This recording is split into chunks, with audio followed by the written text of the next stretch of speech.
cultivate the gift as a Christian, exercise it for the Lord. Makuri man may daka regalo nga ginhatag ang Ginoo ay pagsing ang regalo nga ginhatag imo gintinipiglan nimo. Di ko niabrihan kung di pa ko patay.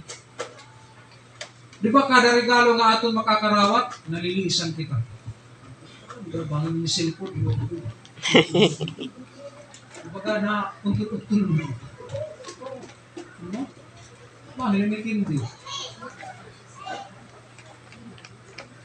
We need to exercise, we need to cultivate the gift na ginhatag ang Ginoo atong kinabuhi.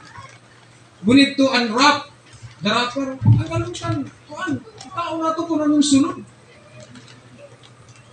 Gintagaan kang Ginoo, mga kabugtuan, kung hinusan na regalo gamita. Amen. Ipagamit ang Ginoo.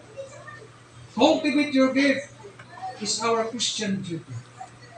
Let us be reminded by the just and unjust steward in the book of Matthew chapter 25. Minuli ulit na yan? Matthew 25. Remember ang gintagaan ng talents? Anir agaron malakat, bilinan na rin talents, gintagaan niya mga talents na talan niya na servant. Itaa. In verse 14, for the kingdom of heaven is a man traveling into a far country,